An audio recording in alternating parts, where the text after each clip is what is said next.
Lovely. All right. So thank you everybody for coming along today to the 2nd June edition of the 6 research seminars. Hamid very kindly agreed to do another one for June. So thank you very much to Hamid. So firstly, I'd like to acknowledge that we all live and work on somebody else's land and that they are the traditional owners of where you live and work. For me, it's the Wurundjeri people of the Kulin Nation. So I live in Naarm in Melbourne, and I know a lot of you are elsewhere. So I acknowledge that wherever you are has traditional owners and acknowledge them as people in that role. So today we are hearing from Hamid, who is our Associate Professor in the School of Information and Communication Studies. And Hamid is going to talk to us about he's going to present a seminar called Worth the Cost, Researchers' Use and Experience with Commercial Research Outreach Services. So this is a good topic because I don't know about you guys, but I get a lot of approaches from these commercial outreach services saying, hey, I can really make your research pop in lots of exciting places, and I always just delete them. So it'll be good to hear from Hamid. So I'll leave it with you, Hamid. Thanks very much. All right, Jane. Thanks so much for organizing this. I didn't agree to this. I requested actually. And Jane agreed to organize it. So thanks for that. And thank you everyone for joining me for this presentation. Let me share my screen.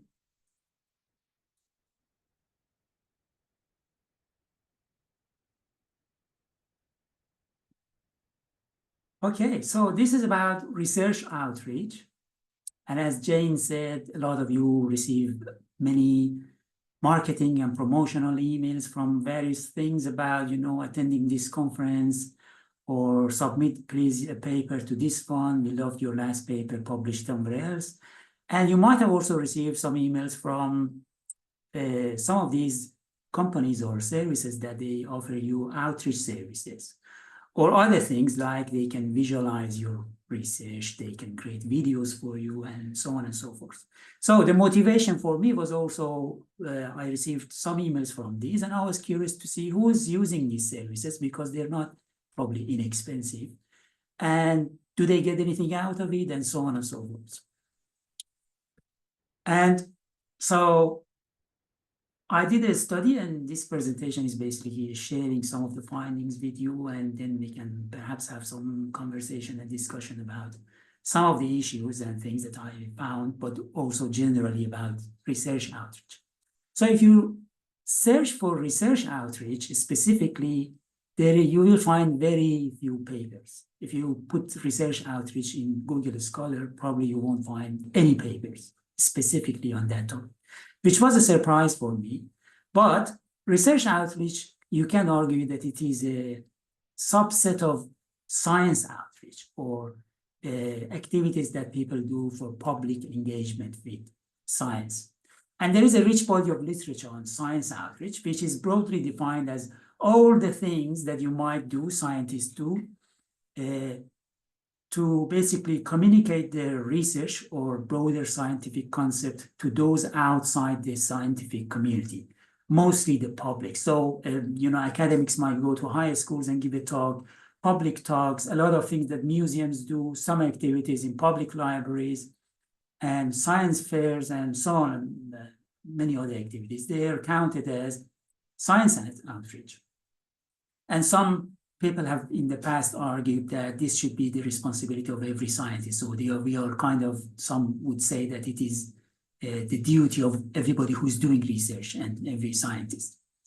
Research outreach has a very narrower focus. It is about communicating the findings or processes of specific research project or research programs or studies that you do to non-specialist audience, which could be the public, but also you could target policymakers and decision makers and the practitioners and so on.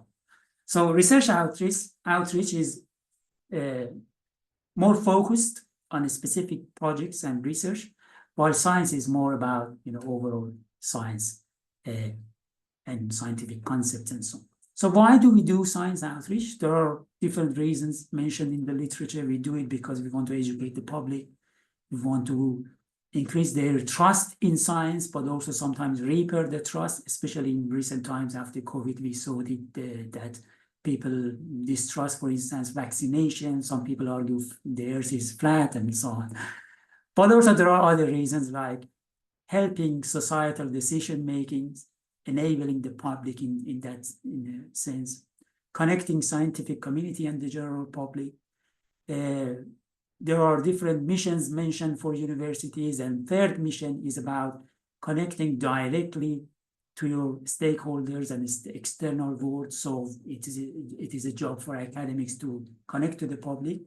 So these are some of the reasons that in the literature, people have found that we do science outreach, but at the same time, many of us actually don't do it. So even though some would say it is the responsibility of all of us to do science outreach, many of us are not engaged in science outreach.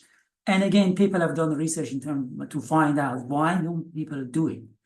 Lack of time, lack of skills, many of us. So we have on the job, perhaps have received training for how to write academic papers, but we are not trained to write for the public. It's a different set of skills that you need to have. We are not trained to go to high school and give a talk to, the teenagers and so on. So you might go to a conference and talk to your peers, but talking to the public, talking for policymakers and practitioners, those are different skills that we need, and we are not trained for those skills.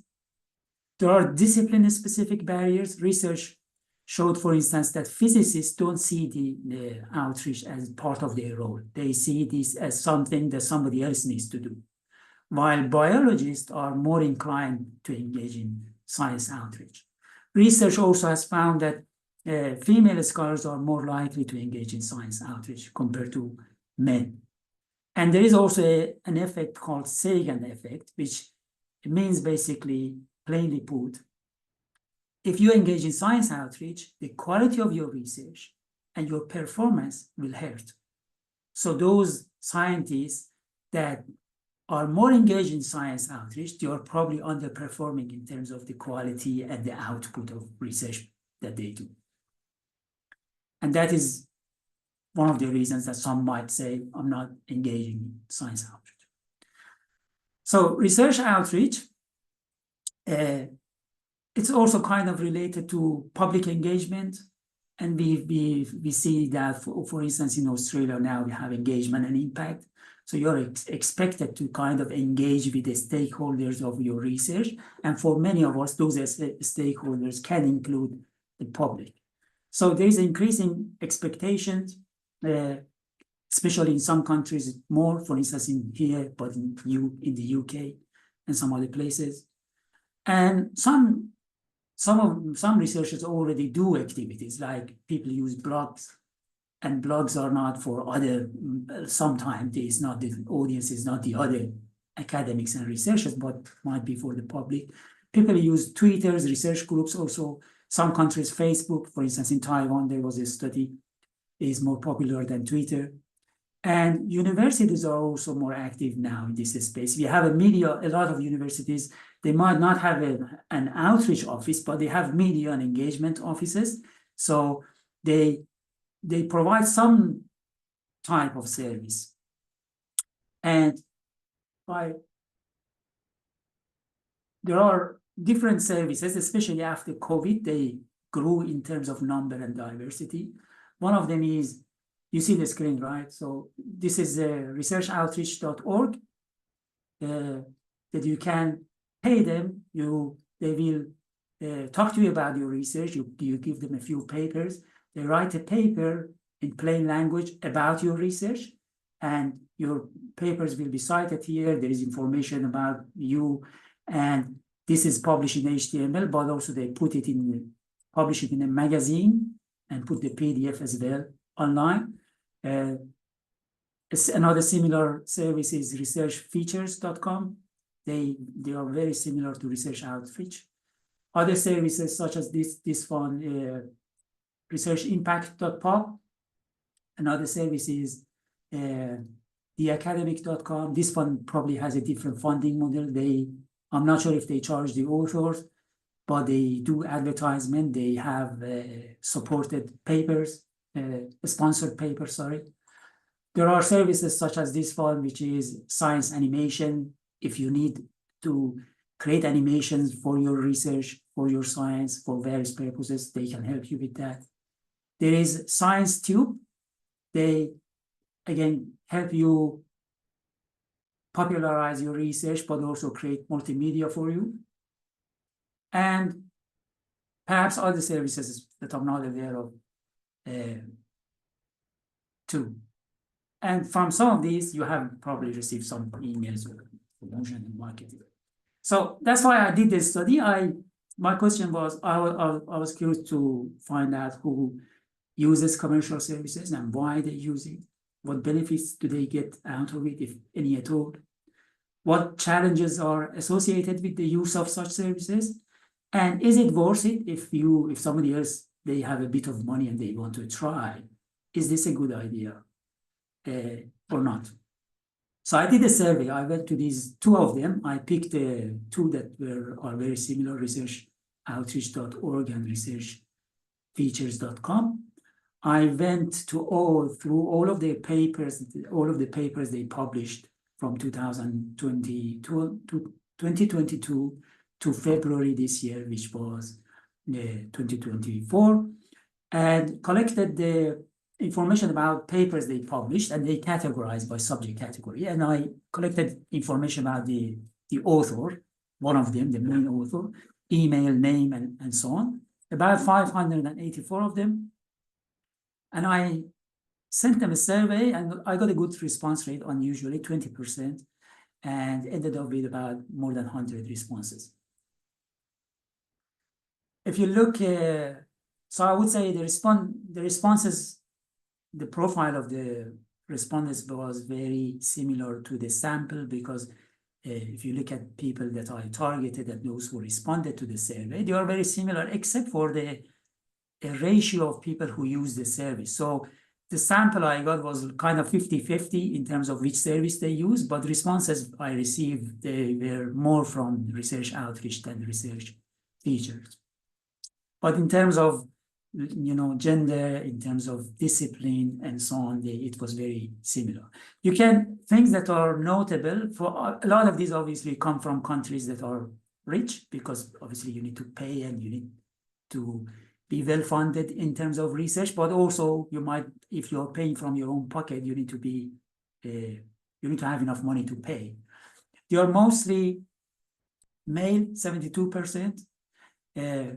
They are authors mostly from health and medicine, 32%, as you can see here.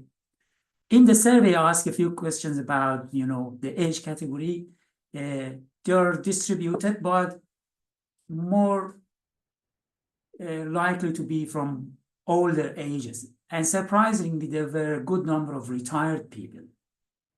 And I was very curious to know why a retired professor would spend his or her own money on, a service like this. 22 retired, and some people also were associated with companies that they wanted to market their service or product that they have. And because those are related to research, they use this service because they think that this will be read by other researchers and academics and so on. The survey included a few open-ended questions. One was, what were you trying to achieve using this service? The majority was about, I was looking to broader dissemination and increased reach and visibility of my research. An example of quotation is here: my goal in using this commercial outreach service was to extend the visibility of my scientific research beyond my field. A lot of them would use terms like visibility and disseminate and the public, or simplifying my research and so on. I asked, why did you use this commercial service while your institution might have some services as well? And I wanted them to elaborate on specific features, for instance, that was appealing to them and so on. And this was open-ended question again, so when I categorized 24 of them, it was about access to a larger audience. You can see here that they say the commercial service gave a possibility of bigger distribution. But part of this was perhaps because of the claims that these services make. And you can see this comment that they say the suggestion made was that the outreach journal was read by hundreds of thousands of readers, and in many cases had resulted in new contract between scientists and industrial partners to accelerate commercialization. So there are claims, and based on those claims, people thought that if I use the service, I will reach thousands and hundreds of thousands of people. Another reason was lack of adequate institutional support. Many of them, they said, you know, we don't have such a service at the university. There is no training. There is no resources for me to use. And therefore, the alternative was to pay for a commercial service. 19 of them, they said simply, they have the expertise I don't have. They have good features, it's convenient. Some said I don't have the time, so I can't do it myself. So I use their service. And you can see example comment here that, for instance, they were very professional, timely, and easy to use. Other reasons, exploratory and experimental motives. 15 of them, they said simply, you know, I wanted to give it a try. I've never used a commercial service. We had a bit of money and we thought that it might be a good idea. Basically, they were curious. They wanted to experiment with the service. 4 of them, they were after marketing. They looked at it as an advertisement. You can see here that they said relatively low-cost marketing. And some of them they were fun, other reasons, like one of them said, you know, ignorance and old age, perhaps alluding to regret of using the service. Or another one of those exploration, I'm a junior professor and I was just trying out stuff. Then I asked them, did you achieve your goal? This was a close question, if from 0 to 10 on a scale, 0 being failed and 10 being fully achieving the goals that they were trying to achieve. So the mean and median was 5. You can see more of them were on the positive side, not positive, but more positive, I would say. And some of them were on the less positive side that they did not achieve. So halfway, I would say that was like mean and median. To what extent do you feel the final published content? And this was important to know because when other people write about your research and you are kind of involved, you want to make sure, especially in technical science, technical papers, like, because those people are communication professionals, they might not have science background. So you want to make sure they get it right and they're not misrepresenting the content of your research. So I asked them how happy they were with the content of the published piece. And the majority, the 90% of them were relatively satisfied with the quality and accuracy of the outreach paper that was written by those experts, the communication experts. Another question was, what outcome did you see after the publication of the outreach? And a third of them said no specific outcome at all, but some other mentions like increase in social media mentions, visibility increase, they received some inquiries from people, and so on. And then in the next question, I asked them, can you elaborate? Do you want to elaborate on any impact that you saw? And when I categorized them, you could categorize them in 3 categories: limited or no observable effect at all. That was like half of them. About a third of them said some impact, and there were 10 respondents that they had a kind of mixed view on some impact, but not quite happy with it.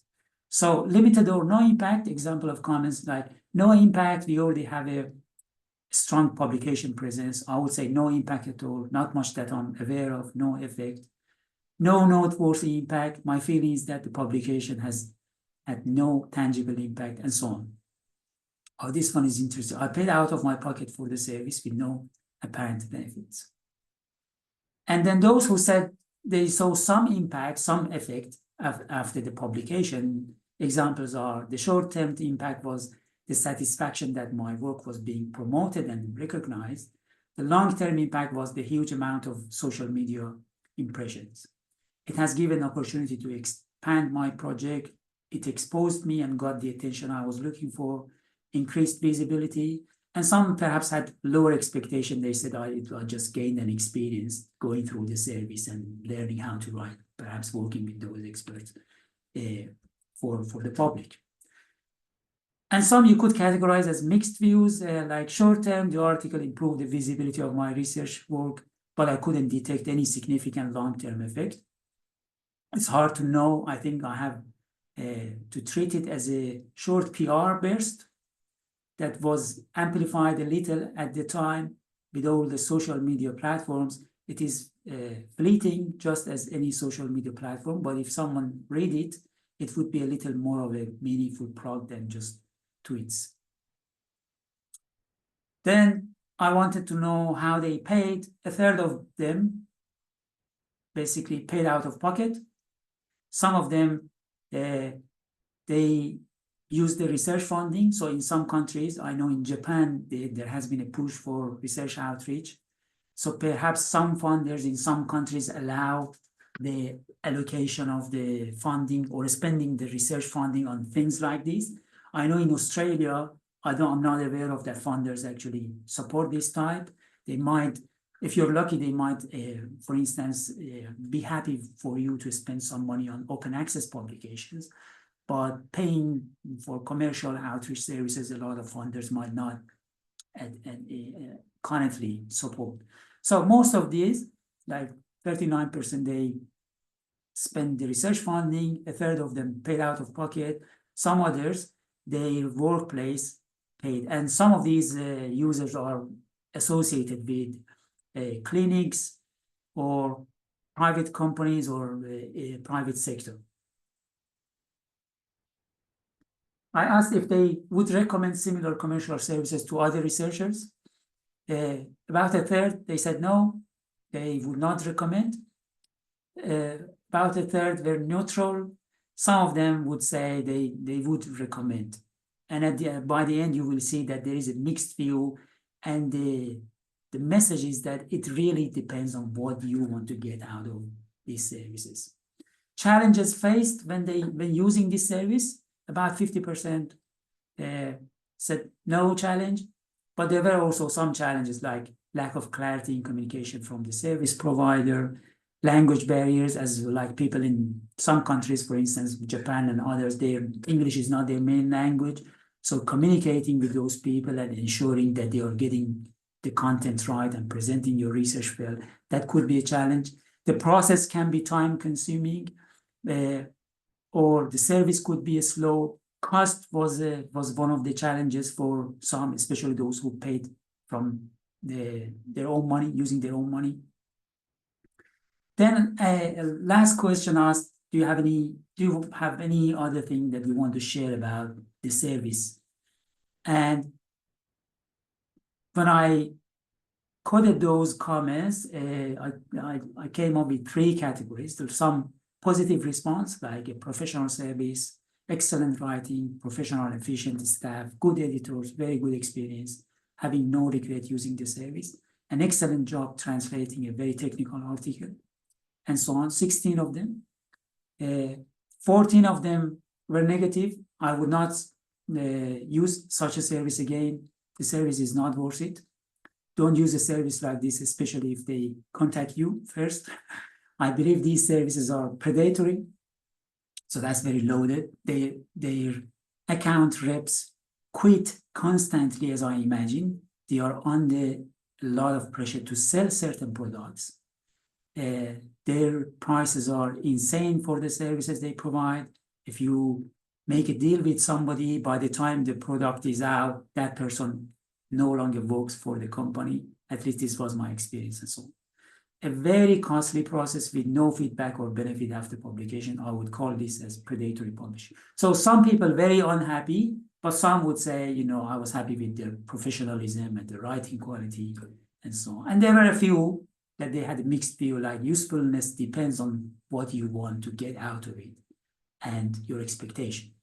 The use of such service is only meaningful if it maps an identified need on your side.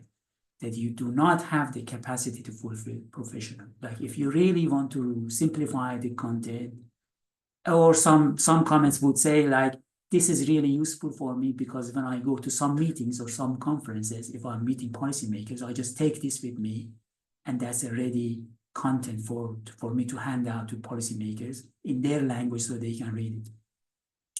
Although we were aware of the marketing scope of this research outreach and the final product is certainly beautiful, I feel the results are not really researched.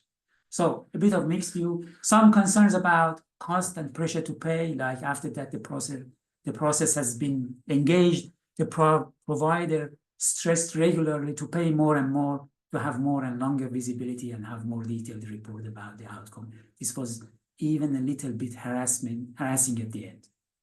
And some suggested improvement, like they said, it would be nice if they provide more detailed analysis of social media, basically the outcome of the service. And they do that. I checked their website, but they charge an extra fee if you want detailed analysis of what happened after their publication.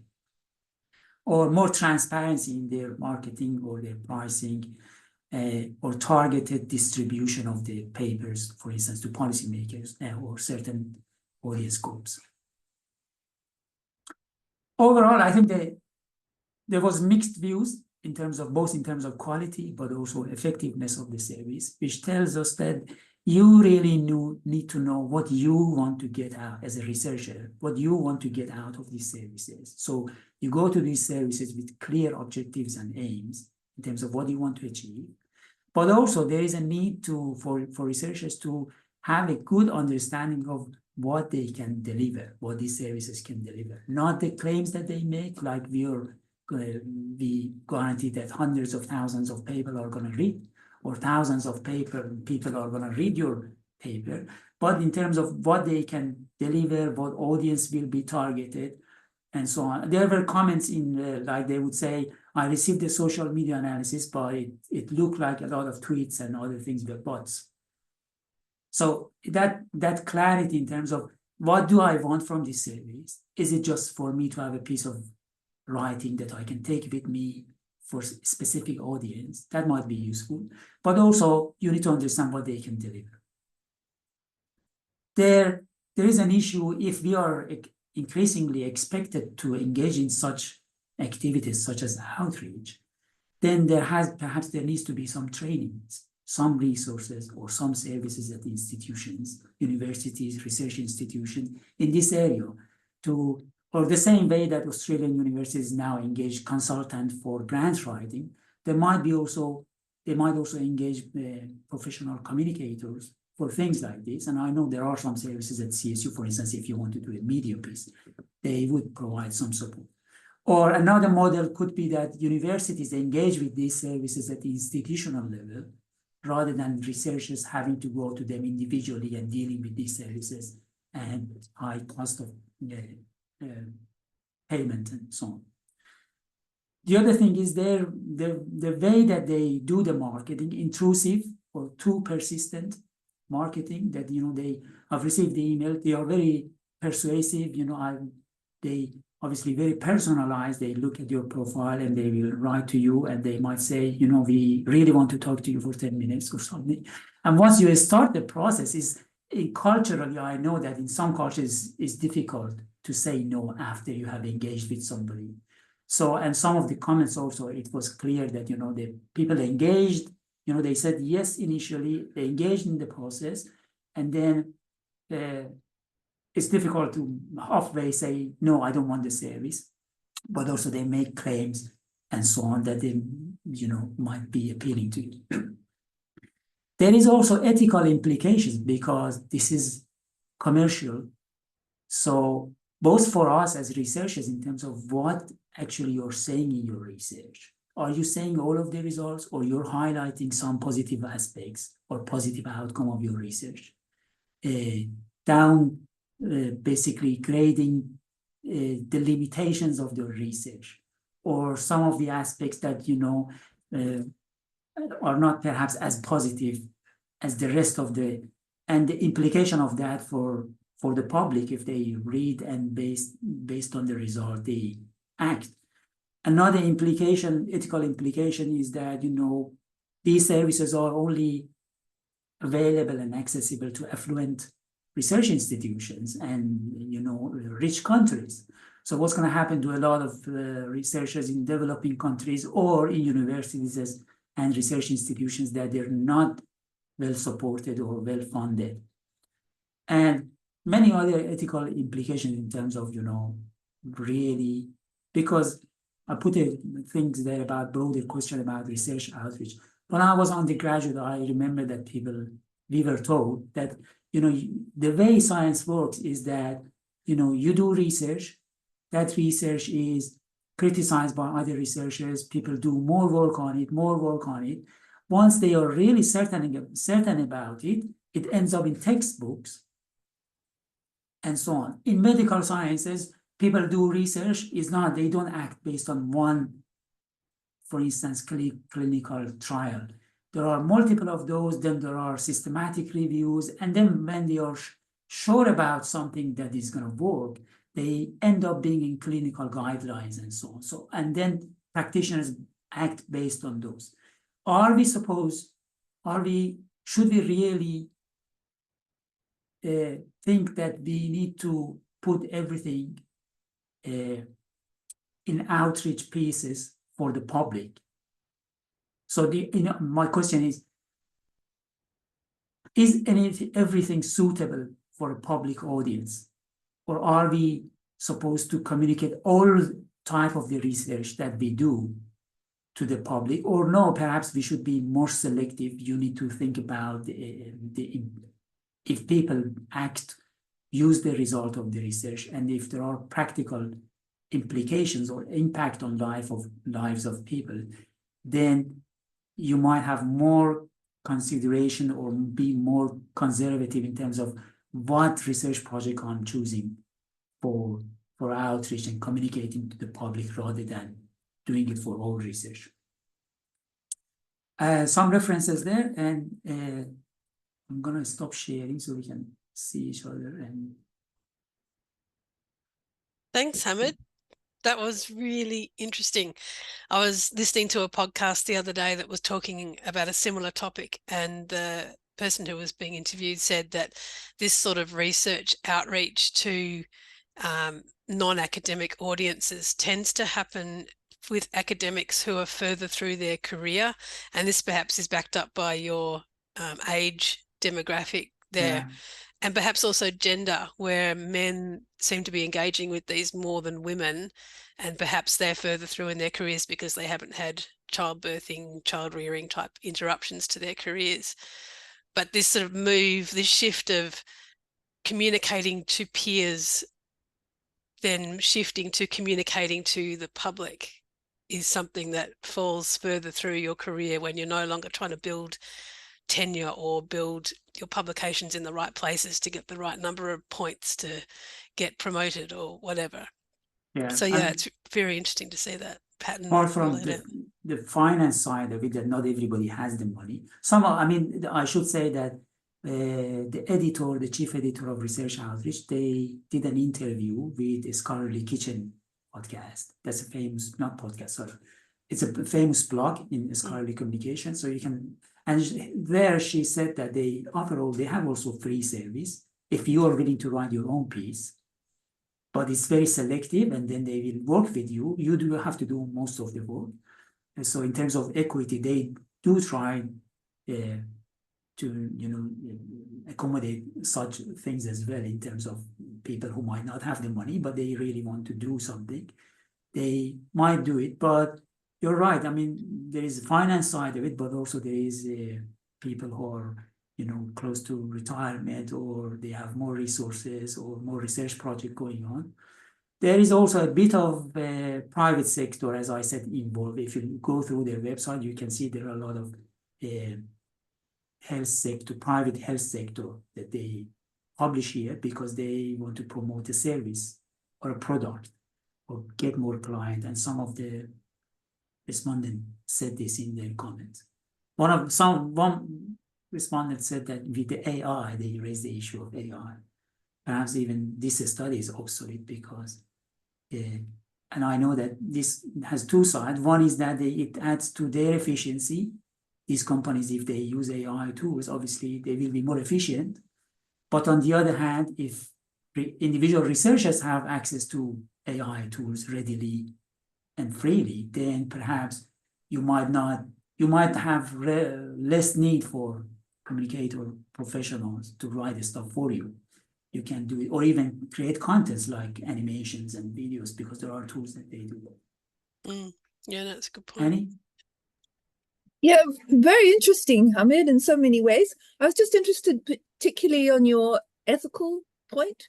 Yeah. And also, which ties in with the AI thing, is that obviously if you publish in a journal, it's not just what you're saying, it's how you say it, with all the limitations and the qualifications. And presumably if these services, whether done by AI or by some unthinking person, will just present the facts in a way that makes them saleable without any of this kind of deep context or carefully thought out stuff, which sounds, I mean, I think your point about danger at the end is really relevant, and maybe should be raised in the context of if they're starting to do it with AI, because AI obviously doesn't have a conscience, which I heard a great poem about AI the other day, about it not having a conscience.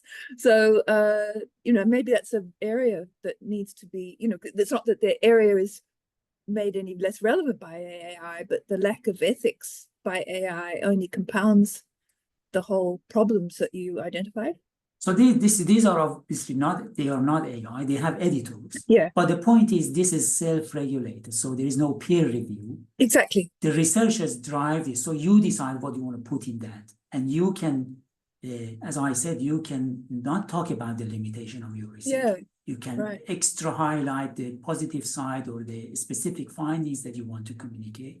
And there is a risk that you know, especially as we saw, most of these, a good proportion of people who use these services are health.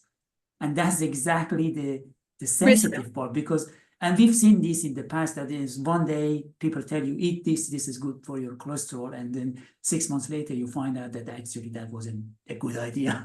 And in nutrition, or you go to the we hear GP a lot of things, different things. Or you go to the GP and you say, I think this is what's wrong with me. Google told me. And they go, oh, no, you know, go away. There's nothing wrong. So it's up to researchers at this stage, because, you know, this is not regulated by institutions or university.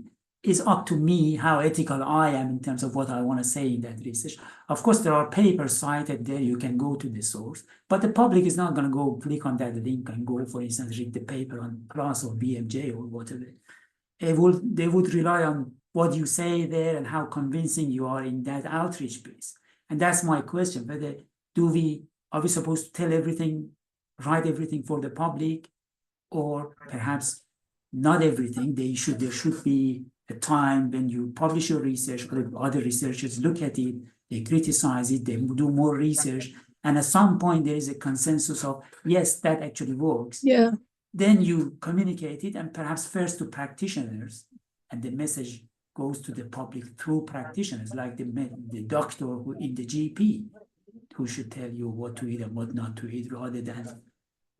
But some other people might say, you know, you educate the public, is for them. The point is not to do the censorship. I'm not saying the public should not be allowed to read. Papers should be, that's what open access is about. The papers should be freely available. If you want to read it, you should go and read. But packaging it in a different way, and then you can highlight certain part and not. Those are ethical implications anyway, that absolutely we need to be aware of. Yeah. Sounds like there's a whole that you could run with this for years, Hamid. I mean, no, I'm done really with this one. No, but it's a really big field. I mean, maybe you could ask GPs what they think of them or something, you know, people who are on the other end. Anyway, very interesting. Some comments there. Kate is saying, I've published with the conversation, and even this happens with them. So yeah, I've published with the conversation. Obviously, they have editors, so they are careful, and they basically, and because that is a lot read by other academics as well. So you'd be careful what you say there, because it's kind of a spotlight. But it's a good point, Kate. And Arif says, in the research office, they apparently did a lot of questions where students question the legitimacy of such services. Yeah, I know. I mean, the marketing, a lot of people receive these, not everybody knows what to do with it. And sometimes you might say yes, and you know, you engage in the service, end up publishing something. How many people here have received an approach from one of these? I certainly have. Yeah, look at that. Yeah, so I mean, they write to a lot of people too, and a tiny fraction of them would say yes and do it because, you know, it's, at the end of the day, it's a paid service. So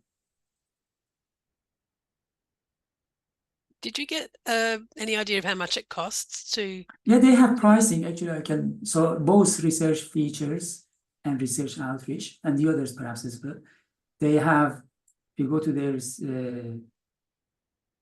section about us, and then there's our service. They say, for instance, there's a free service, but the basic service, when you write a digital outreach article, is 1,260 British pound, Oh, which is like more than $2,000 Australian dollars. And the all-inclusive service is more than 3,000 pounds, which is about more than $6,000. yeah. So not inexpensive, definitely.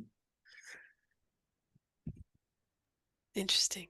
Anita? Yeah, well, definitely not signing up for it. It's too expensive, can't afford it. Hamid, I'm sorry if I missed it, but I was just wondering if any of the participants did mention that the requirement for impact and engagement for our profiling actually drives them to sign up for it. Because sometimes, the KPI determines what we do and how we do things. Yeah, Was so brought up? yeah, some said that, we are expected, although the term outreach might not be specifically mentioned, like in Australia, we hear more about engagement rather than outreach, but engagement could kind of be interpreted. In the UK, a few years ago, around 2015, 2017, there was a research project funded, I'm not sure by Wellcome Trust and others, and they did a proper literature review, and then they did a large survey of more than 2,000 British academics. So they found that engagement, like public engagement, had become kind of norming for the academics there. So they see it as part of, okay, this is part of my role, I need to do it. But it wasn't yet part of the institutional culture. Because a lot of, like in the UK, but also here, we are driven by RPI, by their national research evaluation systems. So if you do this outreach, you're not going to get RPI for it. You will not get point for it. You don't get workload for it. So it's still not, there is policy implication, is not in our policies, clearly. So it is an extra thing that you do if you see some tangible benefit attached to it. Like, I know some people got something out of it. Like one respondent said that, another researcher approached me and now we are collaborating. Or some people are trying to target specific policymakers or a specific industry sector, and they find this type of writing useful for them. Even if it's not distributed through those channels, they can take the publication and distribute it themselves. Some others said, the writing was useful because now we are using that content for our website, or we put that video on our website and so on. So, and they were happy with the quality of, obviously they are fancy, they look good, and they do use relevant graphics. They might produce video for you and so on. What's the intellectual property arrangement? Who owns what they produce? Yeah, I believe it should be the author, because we look at these, it is probably the researcher. So like this paper, you can see that behind the research, it might be Creative We can Commons. only see your slides at the moment. All right, so let me take this here. So this one, the Creative Commons license. So okay, so the researcher can reuse it. Non-commercial, everybody can reuse it. for non-commercial and no derivatives. Interesting.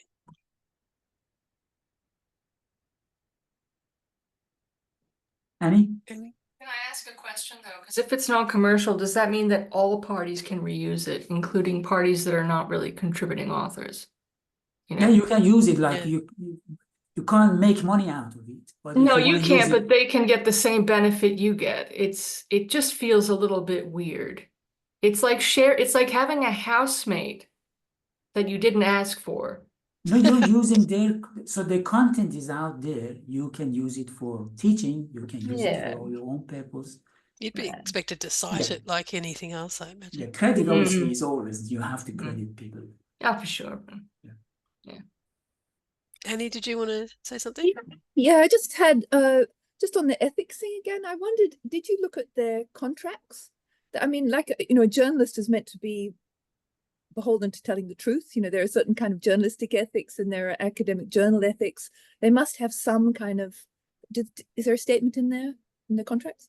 I mean, I don't know the contracts because obviously I haven't seen a contract or haven't done a contract with them. I know that they have editors, so they try to professionally edit, and that's their expertise. Basically, that's their the value they add to your work, because you don't do the writing, they do it for you. So they're supposed to be the communicators, experts. But in terms of when they do that editing, obviously they would, I can imagine they would rely a lot on the researcher, because you're the expert, you're saying this is my content. And if you're supposed to tell them, as I saw in some comments, like in technical, like physical sciences, if it is a paper about physics, you're the one that would say, you know, you misunderstood that part. Right. And some of them actually said I had to do a lot of rewriting because they didn't get it right first. So Right. especially for technical areas, as I said, like engineering or physics or chemistry, that would be the researcher who is kind of responsible for that. So the buck stops with the researcher still. At the end of the day, it's Right. your research. You can't. But I was just thinking, you you know, can't. You at the end, I don't think they will publish it without your consent. So you need to read it and tell them that this is good enough. That's my assumption, at least. Otherwise, it wouldn't make sense that they write something and without your happiness. right. Because I was thinking, you know, during the COVID crisis, there were these articles appearing in the newspaper reporting on vaccines. And I mean, you used that example at the beginning, which is a very good one, I think, because there was a lot of misinformation going out there, these sort of simplistic articles that somehow, just by simplifying, made a point that people interpreted completely at 180 degrees from what they were actually trying to say. And I don't, you know, well, and so that's obviously a common problem that happens with sort of journalistic interpretations. So yeah, so but still the research is still up to the researcher. So you not only do you pay, but you might pay twice if they if people misinterpret it. COVID probably have helped, you know, with the demand for these services. Some of these started right before COVID, like this research outreach. I can see some of their first paper was 2018, but COVID maybe added to the demand because a lot of people wanted to say something for the public, especially in health sciences, and they saw a benefit in terms of having visual professional content simplified for the public. Right, Rachel, did you want to add something? You came off mute there for a sec. I did, but I was just being pessimist. Oh. But the thing is, for me, whenever I sort of think about people saying, I assume this and I assume that, there's a part of my brain that just goes bananas because you can never assume anything. And because anything you don't thoroughly read, there's probably something in there that's not exactly pleasant to you. And if you don't carefully read every single element of an agreement with a service, you're not doing yourself any favors. I would not assume a single thing about holding hands with anyone that isn't one of my dear and beloved colleagues in the production of research. Just read everything, like everything. So Yeah, I like that, Anita. You found some. We're using the new Zoom things. Show some rockets on that comment. Yeah, but Rachel was so true though. That's so true. Can't agree more. So the reason I said that, because at the end of the day, the service provider, they care about producing, they care about the service and the commercial side of it. Not that they don't care about the content, but at the end of the day, they have a contract with you. They want to produce the content for you. So the ethical obligation is on you at the end of the day, because you are the researcher who've done all of this research and you want to communicate it.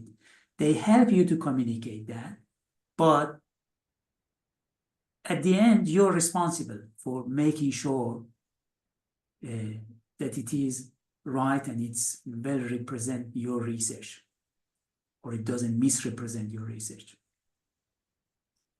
Fantastic. Well, we might leave it there unless someone else Yeah. has got a burning question. All right. Thank you so much, Hamid. Thanks, that was everyone. really interesting and genuinely useful. This will be, the recording will be delayed a little bit while Hamid gets a paper out on the topic. So Arif, tune in a bit later. But thank you very much, Hamid. It's been terrific to hear about this research. And thank you everyone for coming. We'll see you next month.